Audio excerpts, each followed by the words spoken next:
یعنی کافی دن ہو گئے ہیں، اور بہت سارے تجزیہ نگاروں نے اس کا ذکر کیا ہے کہ سید علی خامنہئی سے رابطہ نہیں ہو پا رہا۔ اب یہ کوئی اسٹریٹجی ہے یا واقعی نہیں رابطہ ہو پا رہا؟ ہماری تو دعا یہ ہے کہ اللہ پاک سید علی خامنہئی کو اپنے حفظ و امان میں رکھے۔ انہوں نے بڑی خوبصورت جنگ لڑی ہے، بڑی اچھی طرح قیادت کی ہے ایرانی عوام کی۔ بہرحال یہ خبر ہے مارکیٹ میں۔ اگر ہم ویلو کی بات کریں نا، تو آج حامد خان نے بڑی خوبصورت بات کی ہے سپریم کورٹ میں۔ حامد خان نے کہا کہ جب تک سیاستدان جرنیلوں کی ٹی سی کرتے رہیں گے، اور جب تک جو ہے سیاستدان وہ جرنیلوں کے غلام رہیں گے، ان کے ٹٹ پونجی رہیں گے، ان سے فارم 47 لیتے رہیں گے، تو ججوں کا بھی یہی حال ہوگا۔ بات واقعی درست ہے۔ میں کوئی حامد خان کا اتنا جو ہے نا وہ نہیں ہوں، یعنی فین نہیں ہوں۔ حامد خان عجیب سا بندہ ہے، سست اور عجیب سا، لیکن یہ بات حامد خان نے بالکل ٹھیک کی ہے۔ یعنی آپ دیکھیں نا، اگر P T I, Noon League, Peoples Party جو دوسری جماعتیں یہ صرف ایک نقطے پر اکٹھی ہو جائیں، ایک نقطے پر، وہ یہ کہ پہلے جرنیلوں کو تو دھکے لینا دفتروں میں، بیرکوں میں، کہ تسن تو اپنا کام کرو، آپ تو جائیں اپنا کام کریں جی ایچ کے او میں، صبح گھر سے آئیں جی ایچ کے او کام کریں، اور پھر جی ایچ کے او تو گھر بنو۔ انہیں اسلام آباد منہ نہ رکھا ہے، انہیں جی معیشت ایس آئی ایف سی تو یہ تو ایک کام نہ کرائے۔ اس پہ متفق ہو جائیں نا، پھر معاملات یہ ٹھیک کر لیں گے۔ پھر لڑتے رہیں، الیکشن ہو یہ وہ، پہلے ان کو نکالیں، پہلے ان کو نکالیں۔ وہ میں نے آپ کو اکثر مثال دی ہے کہ ایک کتا جو ہے نا وہ کنویں میں گر گیا۔ کسی بندے نے کہا کہ اگر 10 ڈول آپ کنویں سے نکالیں نا تو پانی پاک ہو جائے گا۔ انہوں نے 10 ڈول نکال دیے، پھر بدبو آئے۔ ایک اور بندہ آیا، اس نے کہا نہیں 20 ڈول نکالیں، انہوں نے 20 ڈول نکال دیے، پھر بدبو آئے۔ ایک تیسرا بندہ آیا، اس نے کہا 50 ڈول نکالیں، کنواں پاک ہو جائے گا، انہوں نے 50 ڈول نکال دیے۔ ایک بندہ آیا، اس نے کہا کتا نکالو، کتا نکالو تو کنواں پاک ہوگا اور بو نہیں آئے گی، انہوں نے کتا نکال دیا، کنواں پاک ہو گیا، بو بھی ختم۔ اسٹیبلشمنٹ کو پہلے بیرکوں میں بھیجیں، پہلے ان کو اپنے دفتروں میں بھیجیں۔ جو جرنیلوں کو چسکا لگا ہے نا، 76 سال کا چسکا، یونیورسٹیوں میں جا کے، کالجوں میں جا کے، ان کا کیا کام ہے کہ جی یونیورسٹیوں اور کالجوں میں آپ نے نمبر بڑھانے آتے ہیں، نہ جنگ جت گیا، ان کو بھیجیں جو ہے نا وہاں پہ۔ پھر عدلیہ بھی آزاد ہو جائے گی، بیوروکریسی بھی آزاد ہو جائے گی، اور پولیس بھی آزاد ہو جائے گی۔ ابھی آپ دیکھیں نا، عمران خان قید نہیں ہے، چیف جسٹس قید ہیں، سارے مرات، گاڑیاں، نوکر چاکر سارے قید ہیں، بیچارے کچھ بھی نہیں کر سکتے۔ عمران خان کے جی میں جو آتا ہے وہ کہتا ہے، وہ آزاد ہے۔ یا افریدی قید ہے، عالیہ نیلم قید ہے، سرفراز ڈوگر تو آپ جانتے ہیں، سارے جج قید ہیں، سارے آئی جی قید ہیں، ساری بیوروکریسی قید ہے، پارلیمنٹ قید ہے۔ قید تو یہ عمران خان تو قید نہیں ہے۔ تو حامد خان ٹھیک کہتے ہیں کہ یہ جرنیلوں کی جو ٹٹ پونجی ہے نا، یہ ختم کریں، ان کے نیچے سے نکلیں۔ ایک دفعہ کیس بنتے ہیں تو کیس بنے، کیونکہ ان کے پاس فائلیں ہیں یا ویڈیوز ہیں جو بھی ہیں۔ بہرحال یہ حامد خان نے بالکل ٹھیک کہا ہے۔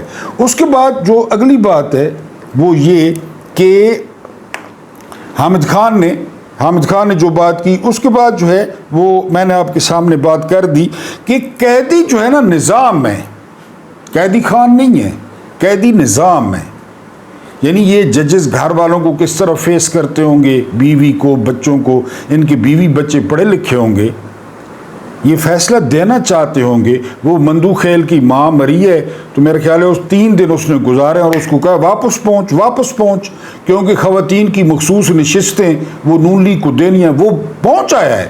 اس کی ماں کی قبر کی مٹی، یعنی ہم جو لوگ ہیں نا، جس طرح مندو خیل ہے بلوچستان کا، یا ہمارا جو کلچر ہے، ماں فوت ہو گئی ہے، اللہ معاف کرے، 8 دن 10 دن بندوں کا آنا جانا، پھر آپ سپریم کورٹ کے جج ہوں تو زیادہ آپ، لیکن وہ تیسرے دن پہنچ گئے سپریم کورٹ میں کہ پی ٹی آئی کے خلاف فیصلہ دینا ہے۔ یہ قید ہے یا عمران خان قید ہے؟ یہ قید ہے، شہباز شریف قید ہے، کالا یرکان قید ہے، بات پہ حکم آ رہا ہے، بات پہ آرڈر آ رہا ہے،